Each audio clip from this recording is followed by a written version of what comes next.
Assalamualaikum warahmatullahi wabarakatuh. Pada pertemuan pertama di kelas 11 ini, kita akan belajar tentang senyawa hidrokarbon dan minyak bumi. Ya. Nah, sumber pembelajaran ini diambil dari buku kimia kelas 11 penerbit Erlangga, karangan Unggul Sudarmo.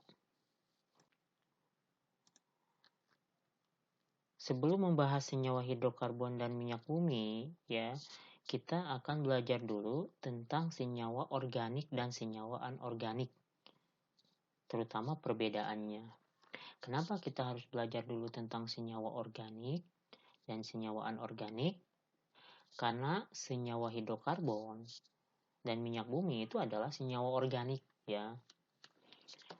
Yang pertama, sejarah perkembangan senyawa organik atau senyawa karbon. Nah, pada awalnya atau dulu, ya, suatu senyawa dikatakan organik dan anorganik itu didasarkan pada sumber atau asalnya. Pada waktu itu, senyawa organik dianggap berasal dari makhluk hidup, sedangkan anorganik kebalikannya di luar dari makhluk hidup.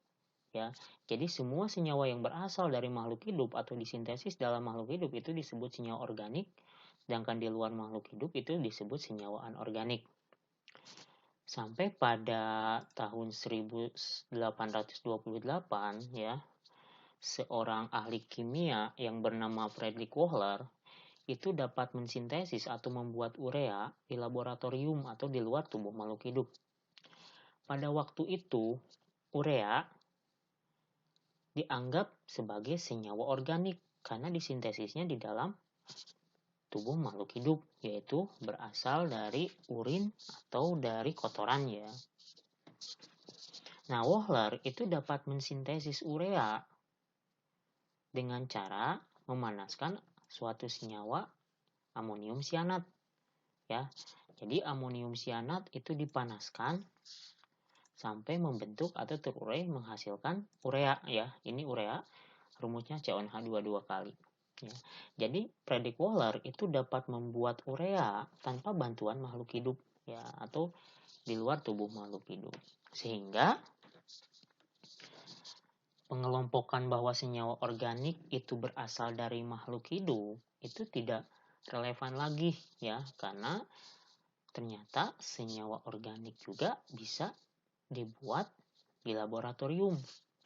Bahkan sekarang banyak senyawa organik, ya, yang di luar dibuat tanpa bantuan makhluk hidup. Nah, sehingga senyawa organik atau senyawa karbon atau senyawa organik dan anorganik itu tidak didasarkan lagi pada sumber atau asalnya, tetapi lebih didasarkan pada sifat dan strukturnya. Ya, jadi senyawa karbon itu disebut senyawa organik itu juga disebut senyawa karbon. Karena senyawa organik itu pasti mengandung karbon, tapi tidak semua senyawa yang mengandung karbon itu adalah senyawa organik. Makanya senyawa organik dan anorganik itu didasarkan pada sifat dan strukturnya, ya. Nah, ini perbedaan, tabel perbedaan antara senyawa organik dan anorganik. Yang pertama, kestabilan terhadap pemanasan. Senyawa organik itu mudah terurai atau berubah strukturnya, sedangkan anorganik lebih stabil pada pemanasan. Kemudian yang kedua, kelarutan. Senyawa organik umumnya sukar larut dalam pelarut polar, tetapi mudah larut dalam pelarut non-polar. Sedangkan senyawa anorganik mudah larut dalam pelarut polar. Kemudian titik lebur dan titik didih. Senyawa organik, ya, senyawa organik itu umumnya relatif rendah titik lebur dan titik didihnya. Sedangkan senyawa anorganik ada yang sangat tinggi, tapi ada juga yang sangat rendah. Kemudian struktur. Senyawa organik itu mempunyai rantai atom karbon. Jadi si atom karbonnya itu dapat membentuk rantai. Jumlah C-nya banyak dapat membentuk rantai, ya, nanti dibahas. Nah, senyawa anorganik walaupun mengandung karbon tapi tidak dapat membentuk rantai karbon. Kemudian jenis ikatan, kalau senyawa organik itu sudah pasti ikatan kovalen, sedangkan senyawa anorganik itu dapat berupa ikatan kovalen, dapat berupa ikatan ion, yaitu perbedaan antara senyawa organik dan senyawa anorganik. Nah, karena yang akan dibahas itu hidrokarbon dan hidrokarbon itu adalah senyawa organik, maka di sini yang dibahas senyawa organik. Sumber senyawa organik, ya. Jadi senyawa organik itu sangat banyak, ya.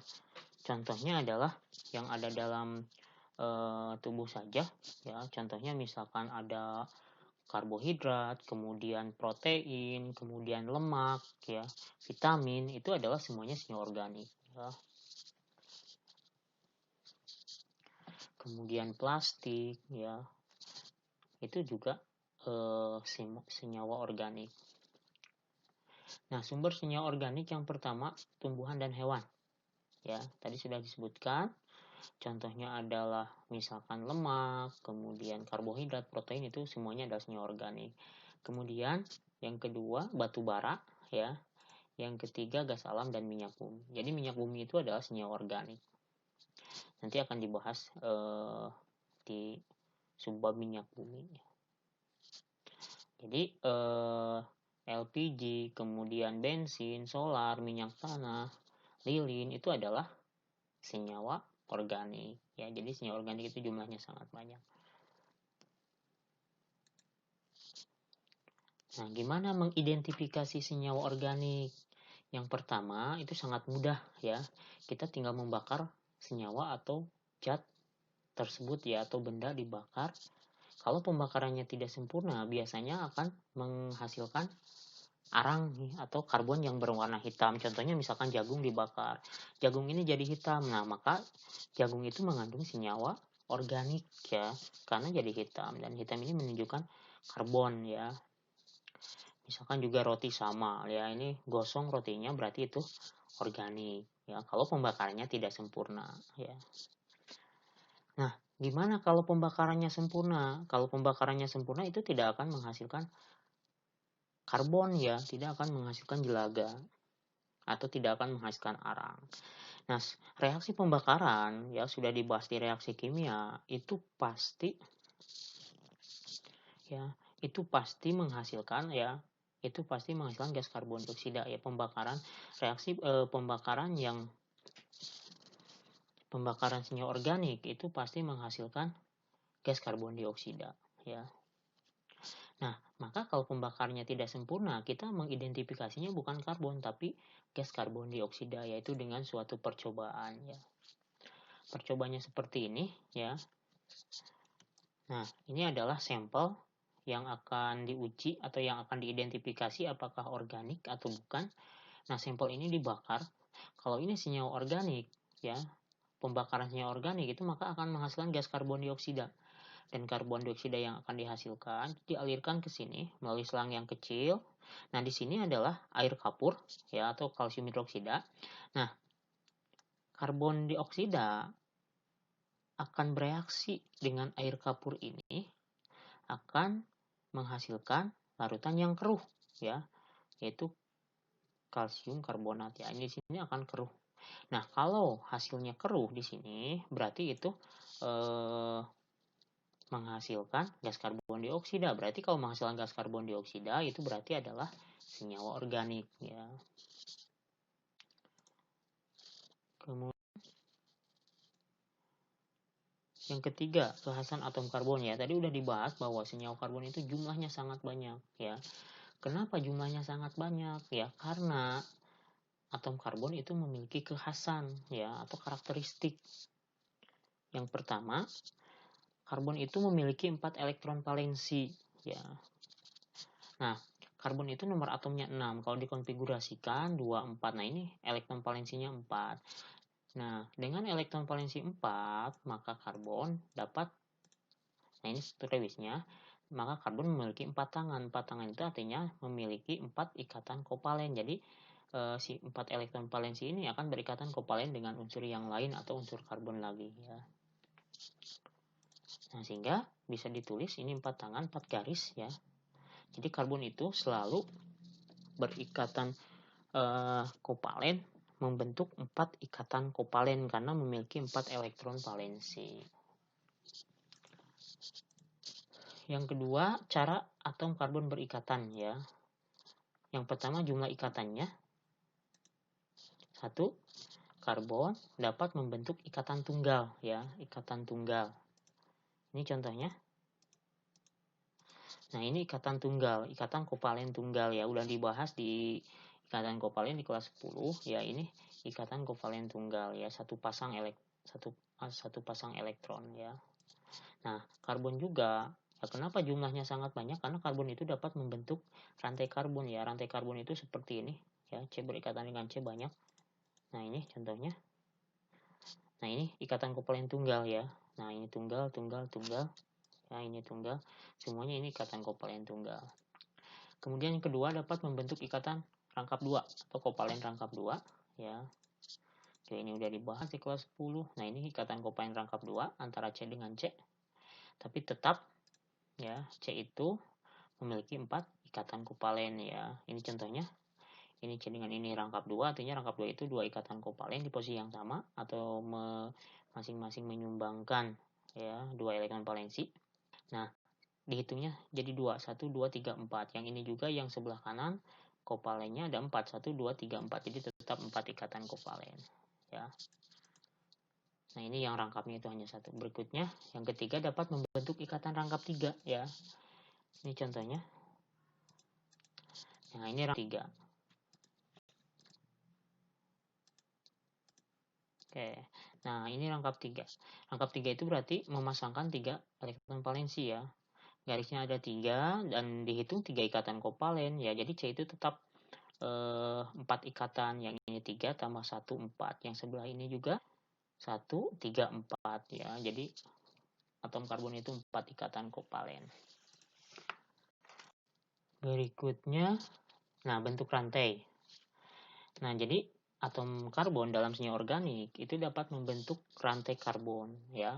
Rantai karbon itu ada 2 jenis. Yang pertama rantai terbuka atau alifatik ya. Rantai terbuka itu di mana rantai atom C-nya atau antar ujung-ujungnya tidak saling berhubungan ya. Jadi rantai terbuka itu tidak saling berhubungan seperti ini terbuka ya. Kemudian yang kedua rantai tertutup atau alisiklik ya. Kalau alisiklik saling berhubungan ya ujung-ujungnya. Contohnya seperti ini. Nah, ini alisiklik ya. Tertutup. Nah, perhatikan nih C. Ini C-nya ada 4 dan ini saling berhubungan. Nah, ini rantai tertutup ya. Bisa juga seperti ini tetap tertutup ya. Ini ada ikatan rangkap 2-nya. Ini rantai siklik. Nah, rantai siklik ada 2 jenis ya. Ada juga siklik yang seperti ini ya. Nah, bentuk seperti ini bisa digambarkan ya. Bisa digambarkan seperti ini. Itu disebut aromatik ya. Ini nanti akan dibahas di kelas 12 ya, di bab benzena dan senyawa benzena dan turunannya. Kemudian kedua, cara atom karbon berikatan.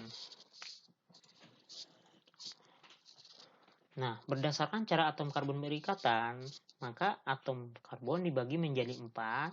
Yang pertama atom C primer. Atom karbon primer adalah atom karbon yang hanya mengikat secara langsung satu atom C yang lain. Ya, ini contohnya. Perhatikan.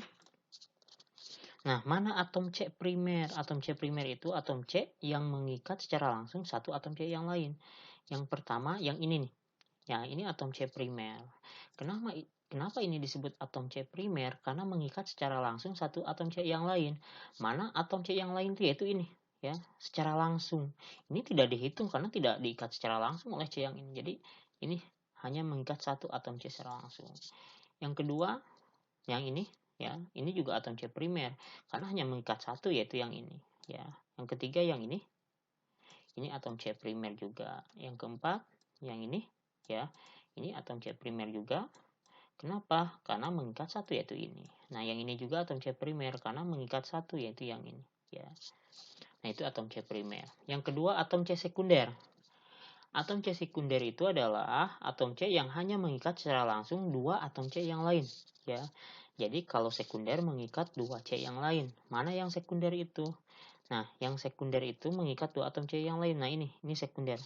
Kenapa ini disebut sekunder? Karena mengikat 2 atom C yang lain, yaitu yang ini dan ini. Nah, ini garis ini berarti bukan C ya. Nah, berarti ini ya. Oke. Nah, berarti ini atom C sekunder ya, tandanya S. Nah, kemudian ini atom C sekunder karena mengikat 2 atom C yang lain, yaitu yang ini dan yang ini. Kemudian yang ketiga, jadi atom C sekundernya ada 2. Kemudian yang ketiga atom C tersier. Atom C tersier yaitu atom C yang hanya mengikat secara langsung 3 atom C yang lain. Ya, kalau C tersier mengikat 3 atom C yang lain. Mana yang tersier? Yaitu ini. Ya, hanya satu ini. Kenapa ini C tersier? Karena mengikat 3 atom C yang lain. Yaitu 1, yang ini 2, kemudian yang ini 3. Ya, maka ini atom C tersier. Yang keempat, atom C kuaterner ya, yaitu atom C yang hanya mengikat secara langsung 4 atom C yang lain ya. Jadi kuaterner itu atom C yang mengikat 4 atom C yang lain ya, secara langsung. Hanya ada satu, yaitu yang ini. Kenapa ini disebut kuaterner? Karena mengikat 4 ya, yaitu 1, 2, 3, 4. Ya, jadi ada atom C primer, ada atom C sekunder, tersier, dan kuaterner. Itu berdasarkan cara atom karbon saling berikatan ya. Nah, ini sebetulnya tempat atom C sekunder, yaitu atom C yang mengikat secara langsung 2 atom C yang lain ya. Hanyanya dihapus. Yang ada hanyanya itu yang C primer saja. Oke. Nah, ini yang garis ini yang tidak yang diikatnya tidak dituliskan ya, itu pasti bukan C ya, karena ini sudah ditentukan primer. Ini bisa diisi dengan H ya, misalkan ini dengan H, berarti ya saya tulis lagi, misalkan ini H, ini H, ini H. Nah, ini juga H ya, bisa H, ini H, ini H, ini H, H. Nah, ini juga H, ini juga bisa H. Yang penting C itu 4 ikatan kovalen. Nah, untuk menyederhanakannya tidak perlu ditulis H seperti ini misalkan, tapi itu bisa lebih disederhanakan H-nya, atau tidak secara jelas ditulis strukturnya seperti ini. Nah, maka caranya adalah kayak kita hapus lagi H-nya. Nah, caranya gini. Nah, ini C. C itu kan 4 ikatan kovalen, ini baru satu, yaitu ke C yang sebelah kanan. Nah, maka C ini harus mengikat 3 lagi, misalkan berarti H-nya ada 3 ya. Nah, di sini tulis H3. 3 itu kalau diuraikan 1, 2, 3. Nah, kemudian C yang ini. Oke, hapus lagi ininya. Nah, C yang ini kan sekunder, baru mengikat 2 ya. 1, 2, berarti C yang ini kurang 2. Nah, maka di sini hanya 2 ya. Oke, sekarang C yang ini. Nah, C yang ini udah 3 ikatannya. 1, 2, 3. Berarti kurang 1, maka hanya 1 ya. Nah, kemudian yang bawah ini. Oke ya. Nah, kemudian yang bawah ini primer. Primer itu pasti hanya 3 ya. Nah, ini kan baru 1 ikatannya. Berarti hanya pasti 3. Kemudian yang ini sekunder 2.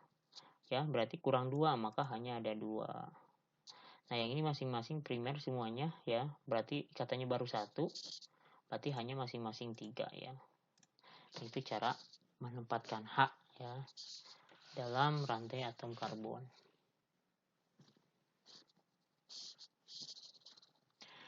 Nah, pertemuan pertama ini dicukupkan sampai atom C primer, sekunder, tersier, dan kuaterner ya. Pertemuan berikutnya akan membahas jenis-jenis senyawa hidrokarbon ya. Jadi mulai ke hidrokarbon, yaitu alkana, alkena, dan alkuna ya. Pembelajaran hari ini diakhiri. Assalamualaikum warahmatullahi wabarakatuh.